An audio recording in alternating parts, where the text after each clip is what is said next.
Hi friends, welcome to England online classes. Yes, today we discuss the third poem in 10th standard, the Ballad of Father Gilligan. You will get all these things here, right? Now, yes, we have discussed the best investment I ever made. You remember that, and I think you have enjoyed it. That was a touching anecdote by Ajay Khan. What was it about? You know, it is about the other's act of kindness transformed a man's life. എങ്ങനെയാണ് ക്രോണിന്റെ ഒരു ദയാപരമായ പ്രവർത്തനം ഒരാളുടെ ജീവിതത്തെ പരിവർത്തിപ്പിച്ചത് നമുക്കറിയുന്നതാണത്. What prompted him to do so? എന്തുകൊണ്ടാണ് അദ്ദേഹം അങ്ങനെ ചെയ്താൽ സഹായിക്കാൻ അദ്ദേഹത്തെ തയ്യാറായത്? എന്തുകൊണ്ടാണ്? Surely his love for his fellow beings. സംശയമൊന്നുമില്ല, തന്റെ കൂടപ്പിറപ്പിനുള്ള തന്റെ ഒരു സഹോദരനോടുള്ള സ്നേഹവായ്പാണ്. അതറിയാലോ. Now let me ask a question. That is a value, know that we are discussing the law of values. Now serious. ഇനി നമ്മൾ ചർച്ച ചെയ്യുന്ന law of value ആണ്. ഇതാണ് ഒരിക്കൽ ചോദ്യം ചോദിക്കട്ടെ, who loves us most? നമ്മൾ ഏറ്റവും സ്നേഹിക്കുന്നത് ആരായിരിക്കും? A mother, father, brother or someone else? ആരായിരിക്കും? നമുക്ക് ഉത്തരം മനസ്സിൽ വന്നിട്ടുണ്ടാവും. Okay, let us see it. We can learn a poem, then we can find the answer for it. Do you know its name, that poem's name? And how do we know that others love us? ബാക്കിയുള്ളവർ സ്നേഹിക്കും നമുക്കെന്നെ അറിയാം. Right, yes. The name of the poem is The Ballad of Father Gilligan. Ballad means a narrative poem of popular origin. ഇങ്ങനെ ജനകീയമായി വന്ന അല്ലെങ്കിൽ നാടൻ രീതിയിൽ വന്ന കഥ പറയുന്ന കവിതയാണ് എന്ത് പറയാം, ബാലഡ് എന്ന് പറയാം.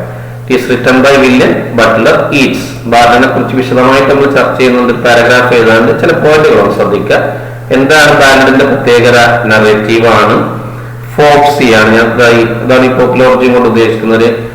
വളരെ ലളിതമായ നാടോടി കൾച്ചറുമായിട്ട് ട്രഡീഷനുമായിട്ട് പിന്നെ ബന്ധപ്പെട്ടതാണ്. മ്യൂസിക്കലാണ്, പാടാൻ പറ്റും, പിന്നെ കേൾക്കാതെ. ഡ്രമാറ്റിക് ആണ്, ഒരുപാട് ഡയലോഗുകളും അതുപോലെ ആക്ഷനും ഒക്കെ അതിനുണ്ടാവും.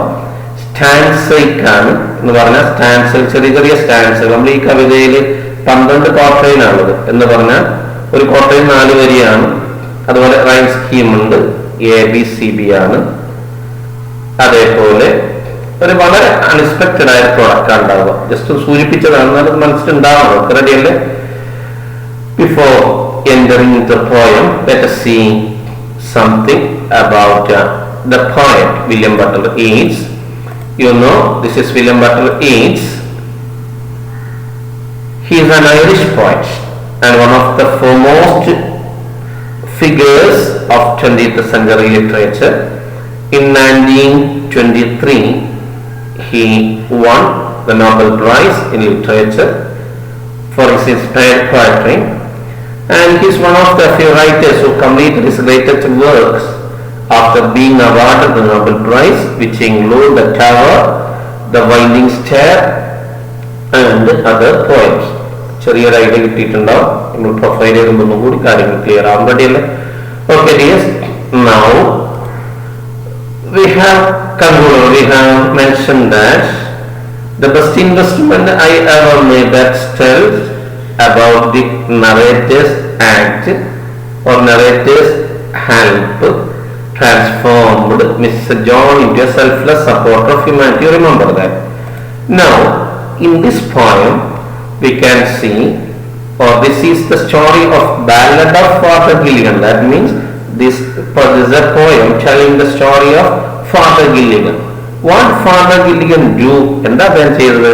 He rendered selfless service to the poor and the needy in his parish. തന്റെ ഇടവകയിലെ വളരെ ആവശ്യക്കാരായ പാവപ്പെട്ട ആളുകൾക്ക് നിസ്വാർത്ഥമായ സേവനം ചെയ്തത്. റെഡിയാണല്ലോ? Let us read and listen to the poem. നമുക്ക് ശ്രദ്ധിക്കേണ്ടത്, റെക്കോർഡ് ചെയ്യുമ്പോൾ ചിലപ്പോൾ ചെറിയ ക്ലാസിക്കൽ റെക്കോർഡ് ചെയ്യുമ്പോൾ പ്രശ്നമാണ്. കുഴപ്പമില്ല, ടോൺ കറക്റ്റ് കിട്ടും. നിങ്ങൾ ചെയ്യേണ്ട കവിത എടുത്തു വെക്കുക, എന്നിട്ട് കൃത്യമായി ഈ ടോണ് അതൊന്ന് വായിക്കുക. അതാ ചെയ്യേണ്ടത്. ക്ലിയർ ആണല്ലോ? Okay, we can start. Ballad of Father Gilligan. The old priest, Peter Gilligan, was weary night and day, for half his flock were in their beds or on their green sods lay. Once, while he nodded on a chair at the mock hour of eve, another poor man sent for him, and he began to grieve. I have no rest, nor joy, nor peace, for people die and die. And after cried he, God forgive, my body spake, not I. He knelt, and leaning on a chair, he prayed and fell asleep. And the mock hour went from the fields, and stars began to peep. They slowly into millions grew, and the leaves shook in the wind, and God covered the world with shade, and whispered to mankind. Upon the time of sparrow chirp, and the moths came once more, the old priest Peter Gilligan stood upright on the floor. Mavrone, the man has died, while I slept on the chair. He roused his horse out of his sleep, and he rode with little care. He rode now as he never rode, by rocky lane and thin. The sick man's wife opened the door. Father, you come again. And is the poor man dead? He cried. He died an hour ago. The old priest Peter Gilligan, in grief, swayed to and fro. When you were gone, he turned and died, as merry as a bird. The old priest Peter Gilligan, he knelt him at that word. He who has made the night of stars for souls who tire and bleed, sent one of his great angels down to help me in my need. He who was wrapped in purple robes, with planets in his care, had pity on the least of things, asleep upon a chair.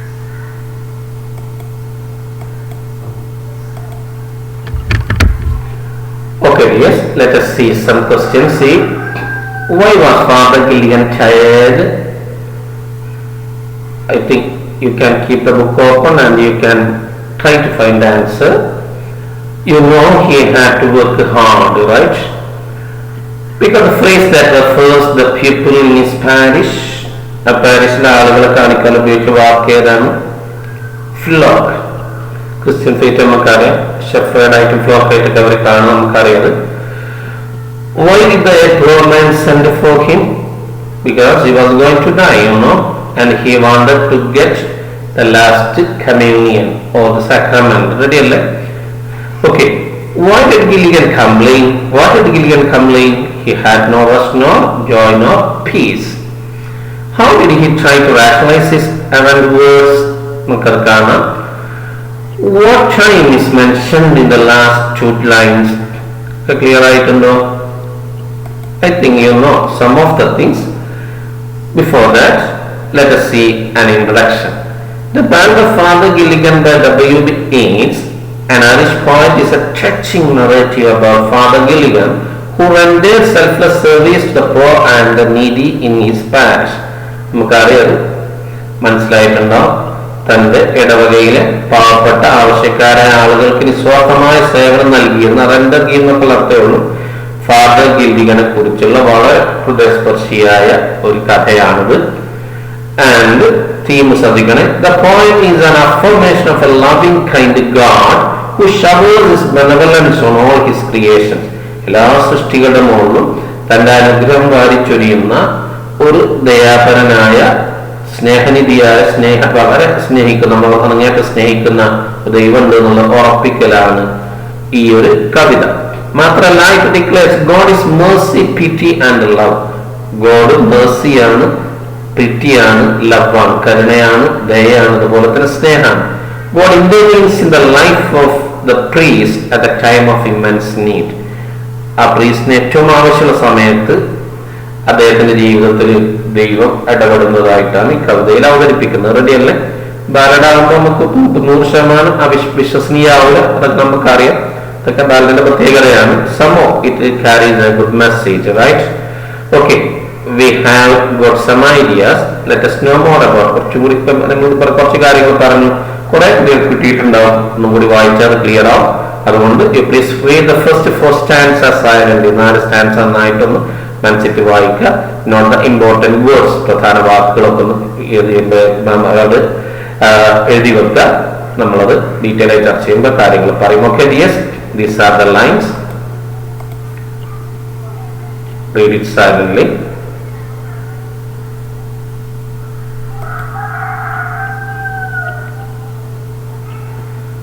Okay, now there are some questions. We can try to answer the scaffolding questions. After that we can discuss in detail, right? You try to answer it as you can. കഴിയുന്നമായി ചെയ്യുക. തെറ്റ് അങ്ങനത്തെ പ്രശ്നങ്ങളൊന്നുമില്ല. ഒക്കെ English തന്നെ വരെ എത്തി പഠിച്ച് മനസ്സിലാവാനാണ് ഞാൻ ആദ്യം പറയുമ്പോൾ നിങ്ങൾക്ക് മനസ്സിലാവില്ല. Okay right. Yes, first question is why was Father Gilligan very night and? എപ്പോഴും അദ്ദേഹത്തിന് ക്ഷീണം ഉണ്ടാവും. കാരണം എന്തെന്നാണ് ചോദ്യം, നമുക്കറിയാതെ. What's the significance of the word flock? Flock കൊണ്ട് എന്താ ഉദ്ദേശിക്കുന്നത്, പ്രാധാന്യം എന്താണ്? Why was his flock either in bed or lying under green sods? എന്താണ് അങ്ങനെ പറയുന്നത് ഉദ്ദേശിക്കുന്നത്? റെഡി അല്ലേ? Why did another man send for Father Gilligan? Why is the man referred to as പൂർ? എന്തിനാണ് ഒരാൾ വീണ്ടും പറഞ്ഞു വെച്ചത് അദ്ദേഹത്തെ എന്തുകൊണ്ട് പാവം എന്ന് പറയാൻ കാരണം? Why did Father Gilligan seek forgiveness from God? ദൈവത്തിനോട് മാപ്പ് ചോദിച്ചത് എന്തിനാണ്? What justification does he give to God for his errant words? അദ്ദേഹത്തിന്റെ ആ ഒരു കവിഞ്ഞ വാക്കുകൾക്ക് അത് എങ്ങനെയാണ് ന്യായീകരണം കണ്ടെത്താൻ ശ്രമിക്കുന്നത്? Why is the child called Mothava? എന്തുകൊണ്ടാണ് മോത്തവർ വിളിക്കാൻ കാരണം? What is meant by upon the time of parature? എന്താണ് അതുകൊണ്ട് ഉദ്ദേശിക്കുന്നത് എന്നാണ് ഒന്ന് എഴുതാൻ ശ്രമിക്കുക. 6 എഴുതിയാൽ മതി, 7 എഴുതണമെന്നില്ല, 6 എഴുതിയാൽ മതി. ഒന്ന് എഴുതാൻ ശ്രമിക്കുക, നോക്കിയിട്ടൊന്ന് എഴുതാൻ പെട്ടെന്ന് ശ്രമിക്കുക.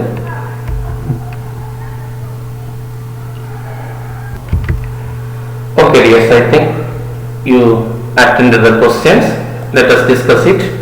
First question is why was Father Gilligan weary night and day? എന്തുകൊണ്ടാണ് അദ്ദേഹത്തിന് ക്ഷീണം ഉണ്ടായിരുന്നാണ്? Serious. He was performing his priestly obligations day and night during an epidemic in the Irish countryside. Irish countryside പടർന്നു പിടിച്ച ഒരു മഹാവ്യാധി അല്ലെങ്കിൽ പകർച്ചവ്യാധി സമയത്ത് അദ്ദേഹത്തിന്റെ പുരോഹിതൻ അല്ലെങ്കിൽ പ്രീസ്റ്റ് എന്ന നിലയ്ക്കുള്ള അദ്ദേഹം കടപ്പാടുകളും കടമകളും അദ്ദേഹം എപ്പോഴും ചെയ്തുകൊണ്ടിരുന്നു എന്ന് അതിന്റെ ആശയം. He had to not only give the last communion to his poor folk who were dying in large numbers. ഒന്നായിട്ട് മരിച്ചുകൊണ്ടിരുന്ന ആളുകൾക്ക്, മരിക്കാൻ പോലെ മരിച്ചുകൊണ്ടിരിക്കുന്ന ആളുകൾക്ക് ലാസ്റ്റ് കമ്മ്യൂണിയൻ കൊടുക്കേണ്ടിയിരുന്നു. മരിച്ചു കഴിഞ്ഞതിന് ശേഷം ഫ്യൂണറൽ സർവീസസ് നടത്തേണ്ടിയിരുന്നു. പറഞ്ഞാൽ അദ്ദേഹത്തിന് ഒരു വിശ്രമോ ഒഴിവോ ഉണ്ടായിരുന്നില്ല. മാത്രമല്ല തന്റെ ഇടവകൾ ആളുകൾ മരിക്കുമ്പോൾ അദ്ദേഹത്തെ വല്ലാതെ അത് ബാധിച്ചിരുന്നു. റെഡി അല്ലേ? Okay, what's significance of the word flock? എന്താ ഫ്ലോക്ക് കൊണ്ട് ഉദ്ദേശിക്കുന്നത്? Parishioners of father Gilligan. Parish എന്ന് പറയുന്ന ഇടവകയാണ്. ആ ഇടവകകളിലെ ആളുകളെയാണ് പാരിഷ്നേഴ്സ് എന്ന് പറയാം. Why were his flock either in bed or laying under green soil? എന്താ അതുകൊണ്ട് ഉദ്ദേശിക്കുന്നതെന്നാണ് ശ്രദ്ധിക്കണേ. They were either affected by the epidemic or they had already become the victims of the deadly disease. മനസ്സിലായിട്ട് ഒന്നുകിൽ അവരെ ബാധിച്ചിട്ടുണ്ട് അല്ലെങ്കിൽ അവർ മരിച്ചിട്ടുണ്ട്. റെഡി അല്ലേ? അത് കാരണമായിട്ട് why did the man send for Father Gilligan? എന്തിനാ അദ്ദേഹം ഒരാളെ അയച്ചത്, പിന്നെ അദ്ദേഹത്തിന്റെ അടുത്തേക്ക് അയച്ചത്? Why is the man referred to as poor? എന്തുകൊണ്ടാണ് പാവം പറയാൻ കാരണം? He was sent for the priest to receive the last communion. അദ്ദേഹത്തെ ഒരു മരിക്കുന്ന ഒരാളെ അയച്ചതാണ് ലാസ്റ്റ് കമ്മ്യൂണിയൻ കിട്ടാൻ വേണ്ടിയിട്ടാണ്. And thereby he can go to the heaven. അത് ക്രിസ്ത്യൻ ഫെയ്ത്ത് അങ്ങനെയാണ്. ഇവിടെ എന്തുകൊണ്ട് അദ്ദേഹം പാവം എന്ന് പറയാൻ കാരണം? Because of poverty. അദ്ദേഹം പാവം തന്നെയാണ്. രണ്ടാമത്തെ കാര്യം he deserves sympathy because he was about to die. മരിക്കാൻ പോകുന്ന ഒരാളോടും സഹതാപം ഉണ്ടാവും. റെഡി അല്ലേ? Okay. Now, next question. Why did Father Gilligan seek forgiveness from God? എന്തിനാ അദ്ദേഹം മാപ്പ് ചോദിച്ചത്? What justification does he give to God for his errant words? എന്തുകൊണ്ട് ആ പരിധി വിട്ട ആ വാക്കുകൾക്ക് എന്ത് ന്യായീകരണം അദ്ദേഹം കണ്ടെത്തിയതാണ്? ശ്രദ്ധിക്കണേ. It was his God-given duty to look after the parishioners. ദൈവം അദ്ദേഹത്തെ ഏൽപ്പിച്ച പണിയാണ് ഇടവകയിലെ ആളുകൾ നോക്കുന്നത്. അതുകൊണ്ട് അതിനെതിരായ ഏതൊരു ഔട്ട്ബോസ്റ്റും, അത് പറഞ്ഞിപ്പോ ഒരു വാക്കുകളും അത് പാപാണ് മാത്രം ദൈവത്തിനുള്ള വെല്ലുവിളിയും കൂടിയാണ്. അതുകൊണ്ടാണ് ഇൻഡീവേഴ്സ് ടു റാഷണലൈസ് അദ്ദേഹം ശ്രമിക്കുന്നത്, റാഷണലൈസ് ചെയ്യാൻ ശ്രമിക്കുന്നത് എന്ന് പറഞ്ഞുകൊണ്ടാണ് അദ്ദേഹത്തിന്റെ ക്ഷീണിച്ച ശരീരമാണ്, അദ്ദേഹത്തിന്റെ ആത്മാവല്ല എന്ത് ചെയ്തത് ഈ ഒരു അവസ്ഥയെ കുറിച്ചിട്ട് പരാതി പറഞ്ഞതെന്നാണെന്ന് പറഞ്ഞ അദ്ദേഹം മനഃപൂർവ്വം മനസ്സിൽ പറഞ്ഞ ഓൺ പർപ്പസിൽ ഡെലിബറേറ്റ് ആയി പറഞ്ഞതല്ല, അദ്ദേഹത്തിന്റെ ശരീരം പറഞ്ഞതാണ് എന്നാ പറഞ്ഞത്. റെഡിയല്ലേ? ഓക്കെ. അദ്ദേഹം എപ്പോഴും മാനസികമായിട്ട് സന്നദ്ധാണ് സർവീസ് ചെയ്യാൻ എന്നാണ് ഉദ്ദേശം. Okay dears, why is the child called mocker? എന്തുകൊണ്ടാ ടൈം മോക്കർ എന്ന് പറയാൻ കാരണം?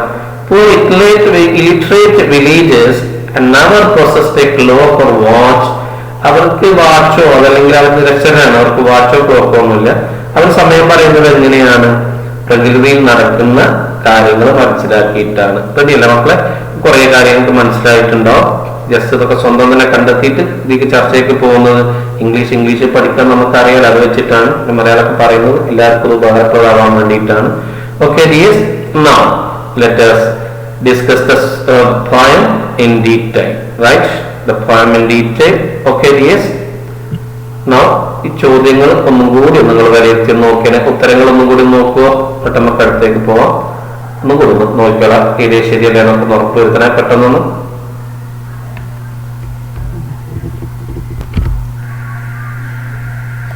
ഓക്കെ, പോസ് ചെയ്തിട്ട് അങ്ങനെ നോക്കിയാൽ മതി. ചെയ്യല്ലോ നിങ്ങൾ. Now let us discuss the poem in detail. First stanza first, right? The old priest Peter Gilligan was weary night and day, for half his flock were either in bed or under green sorts leaf. Again, the old priest Peter Gilligan was weary night and day, for half his flock were in their beds or under green sorts leaf. നല്ല രസമായിട്ട് പാടാൻ പറ്റും, കേൾക്കാൻ നന്നായിട്ട് വായിക്കാൻ പറ്റും. എന്നിട്ട് വായിച്ചേക്കുന്ന കൂട്ടത്തിലൊന്ന്. The old priest Peter Gilligan was weary night and day, for half his flock were in their beds or under green sorts leaf. ശ്രദ്ധിക്കാത്ത വാക്കുകൾ നോക്കാം. നമ്മൾ ആദ്യം കിട്ടാത്ത വാക്കുകൾ ഉണ്ടോ നോക്കിയാലോ.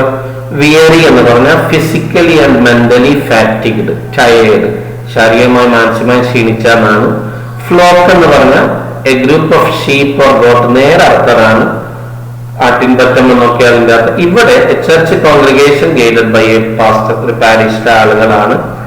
സോഡ് എന്ന് പറഞ്ഞാൽ surface layer of ground containing a mat of grass and grass fruits. നിങ്ങൾക്കറിയാം, ഭൂമിയുടെ പുറമുള്ള ആ പാറയാണ്, അതായത് പുല്ല് മുളക്കുന്ന അല്ലെങ്കിൽ ചെടികൾ ഉണ്ടാകുന്ന മരങ്ങൾ ഉണ്ടാകുന്ന പാറയാണ് സോഡ് കൊണ്ട് ഉദ്ദേശിക്കുന്നത്.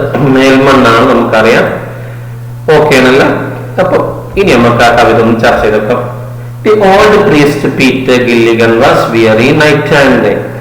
Our priest, he was very old. He was tired night and day. He was always tired. എപ്പോഴും അദ്ദേഹത്തിന് ക്ഷീണമായിരുന്നു. എന്താ കാരണം? Because half his flock were in their bed. Half of his people in the parish. ആ പാരിഷിലുള്ള ഇടവകയിലുള്ള പകുതി ആളുകൾ ഒന്നുകിൽ ബെഡിലായിട്ട് in bed or under green sods ലേക്ക്. മേൽമണ്ണിന്റെ താഴെ കിടക്കുക, മണ്ണിന്റെ താഴെ കിടക്കുക എന്ന് പറഞ്ഞതിന്റെ അർത്ഥം എന്താ? അവർ മരിച്ചിരുന്നു. അവരുടെ പകുതി ആളുകൾ ഒന്നുകിൽ മരിച്ചിരുന്നു അല്ലെങ്കിൽ ആ രോഗത്തിന് അടിപ്പെട്ടിരുന്നു. റെഡിയല്ലേ? കുഴപ്പമുണ്ടാവില്ലല്ലോ. Now let us see its paraphrasing. എഴുതിയെടുക്കേണ്ടതാണ്. Father Gilligan was tired out in carrying out his priestly obligation day and night during an epidemic in the Irish countryside. പറഞ്ഞത് അതുകൊണ്ട് പറയുന്നില്ല. He had to not only give the last communion, Christian വിശ്വാസം അനുസരിച്ചിട്ട് മരിക്കുന്ന ആളുകൾക്ക് കൊടുക്കുന്ന ചടങ്ങാണ്, ഒരു റിച്വലാണ് last communion, dying people for, but also conduct funeral services for them. Half of his parishioners were in their bed or dead. Clear ആണല്ലോ മക്കളെ? Right? Old priest is there and this is flock of sheep. നേരെ അർത്ഥമാണ്. റെഡിയല്ലേ? Christian faith നമ്മൾ പറഞ്ഞല്ലോ, അച്ഛനെ പ്രീസ്റ്റിനെ ഷെഫേർഡായിട്ടും അതുപോലെ തന്നെ ഒക്കെ ആളുകളെ പിന്നെ ഫ്ലോക്ക് ആയിട്ടൊക്കെ ആ രീതിയിലാണ് അവർ കാണുക. അത് ധാരണ അതാണ്, അതുകൊണ്ട് അങ്ങനെ പറയാൻ കാരണം. Bye dears, now see they are in their beds and they are under green sods lay. Under green sods lay, you can see here cemetery, right? Okay, now let us see some more explanations. For half his flock were in their bed എന്ന് പറഞ്ഞാൽ സിക്ക് എന്നാണ് അതുകൊണ്ട് ഉദ്ദേശിക്കുന്നത്. Under green sods ലേ എന്ന് പറഞ്ഞാൽ death, മരണമാണ് ഉദ്ദേശിക്കുന്നത്. ഗ്രീൻ സോർസ് എന്ന് പറഞ്ഞാൽ graves covered over by green grass ആണ്. ഫ്ലോക്ക് പാരിഷനേഴ്സ് എന്നൊക്കെ പരീക്ഷ ചോദിക്കുന്നതുകൊണ്ട് എഴുതിയെടുക്കണേ. Alliteration level priest Peter was very half weary, half his. Visual image ആണ് green shorts, rhyming words day and lay, rhyme scheme ABCB ആണ്. Clear ആണല്ലോ മക്കളെ? കുഴപ്പമില്ല, എഴുതിയെടുക്കണം, നന്നായി പഠിക്കണം. Now next two stanzas. And in more hour of eve, another poor man sent for him, and he began to grieve. Ready? Yes. Just a minute. One line is missing. Just a minute. Yes. Okay. Yes. Once while he nodded in a chair at the more hour of the eve, another poor man sent for him, and he began to grieve. I have no rest, no joy, no peace, for people die and die, and after cried he got forgive. My body spake, not I. Once while he nodded in the chair at the more hour of the eve, another poor man sent for him, and he began to grieve. I have no rest, no joy, no peace, for people die and die, and after cried he got forgive. My body spake, not I. Okay, yes. This is he is nodding in the chair, and this is moth. So this is moth. Clear? Yes. Now this is moth hour. Right time clear ആണല്ലോ. Moth hour. Nod means lower and his head. ഒരു കാര്യം സമ്മതിക്കാൻ വേണ്ടി നമ്മൾ തലയാട്ടുന്നതിന് എന്ത് പറയുക? Node എന്ന് പറയും. ഇങ്ങനെയാണ് അർത്ഥം. Let fall forward through drowsiness. അതായത് ഇങ്ങനെ ഡോസ് ചെയ്തിട്ട് ഇങ്ങനെ മയക്കത്തിൽ ഉറക്കം തോന്നുന്നതിന് നമ്മൾ എന്ത് പറയും? നോഡ് എന്ന് പറയും. മോത്ത് എന്ന് പറഞ്ഞ് നമ്മൾ കണ്ടു, വടക്ക് പാറ്റയാണ്, പ്രത്യേകമായ ശലഭാണെന്ന് പറഞ്ഞു. ഗ്രീവ് എന്ന് പറഞ്ഞാൽ ഫീൽ ഗ്രീഫ് എന്ന സങ്കടപ്പെടുക, വ്യസനിപ്പിക്കുക.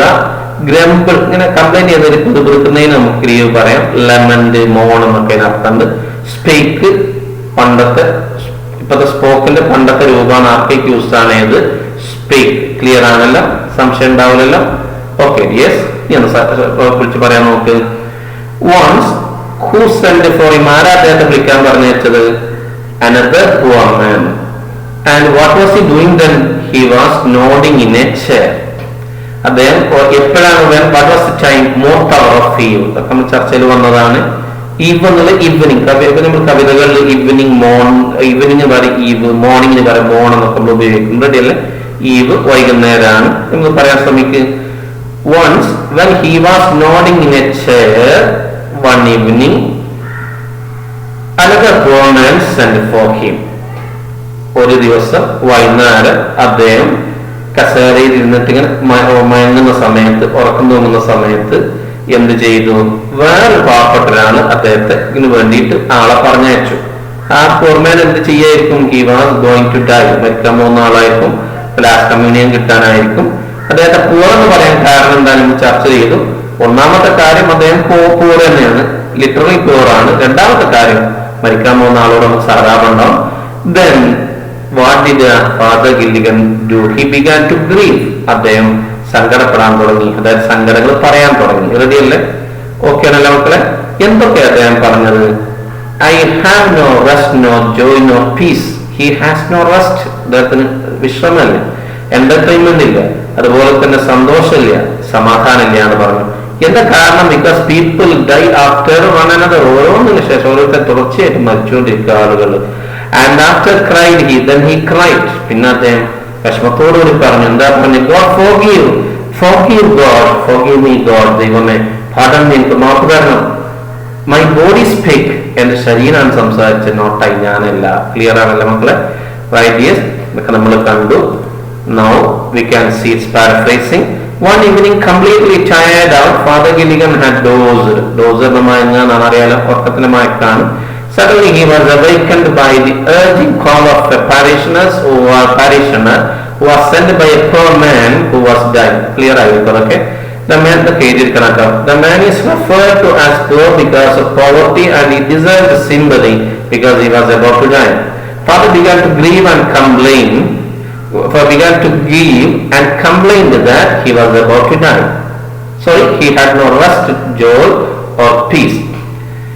His people died one after another.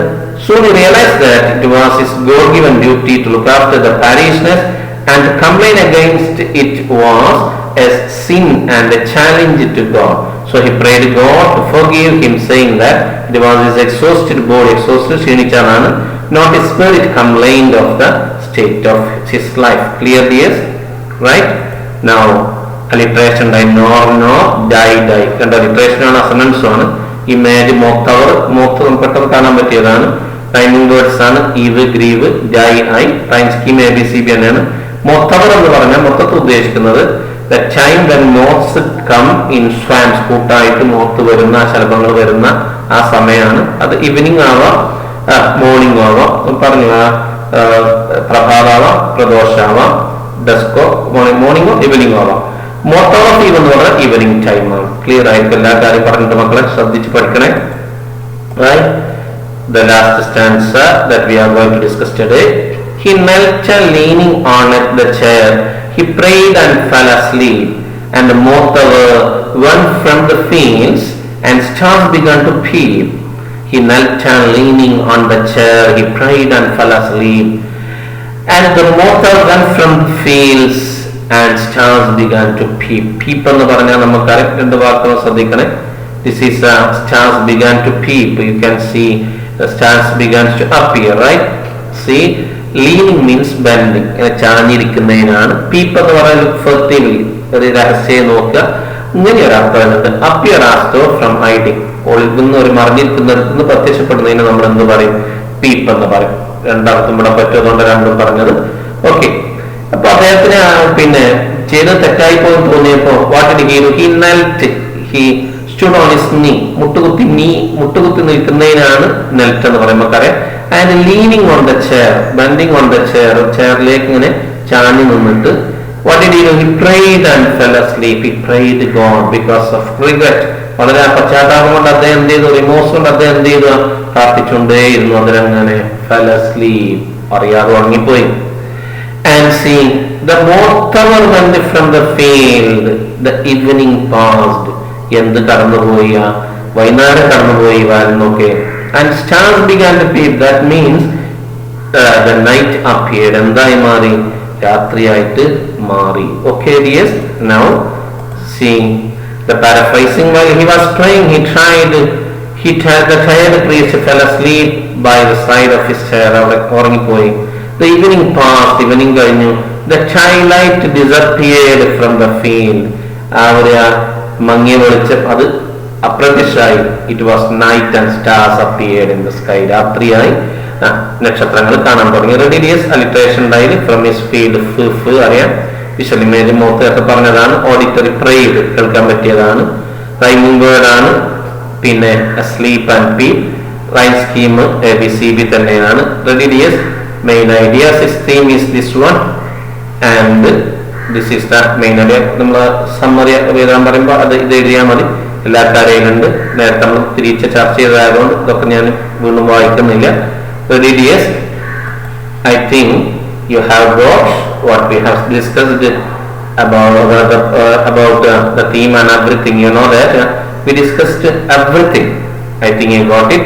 Now let us see a profile of William Butler Yeats. There's a question. You have to write it, take it down, എഴുതിയെടുക്കണം. Then you write it yourself, submit ചെയ്യുക. After that, let us see the sample answer. Okay, dears? Okay. Now, I hope you have learned what we have discussed. എല്ലാ കാര്യങ്ങളും പറഞ്ഞിട്ടുണ്ട് മക്കളെ. നന്നായി ശ്രദ്ധിച്ചാൽ ഭംഗിയായിട്ട് നമുക്കിത് മനസ്സിലാക്കാൻ പറ്റും. എളുപ്പമാണ്. പത്തൊക്കെ ഈ പറയുന്ന എല്ലാം അറിയെങ്കിലും നമുക്ക് പരീക്ഷയ്ക്ക് ഫുൾ മാർക്ക് വാങ്ങാൻ കഴിയുള്ളൂ. Thank you for watching. Subscribe ചെയ്യാത്തവർ സബ്സ്ക്രൈബ് ചെയ്താൽ പെട്ടെന്ന് നമ്മൾ ഓരോ പാഠങ്ങളും വർക്ക്ഷീറ്റുകളും എല്ലാ കാര്യങ്ങളും ചെയ്തുകൊണ്ടിരിക്കും. അതൊക്കെ നിങ്ങൾക്ക് കിട്ടിക്കൊണ്ടിരിക്കും. Meet you again. Till then, goodbye.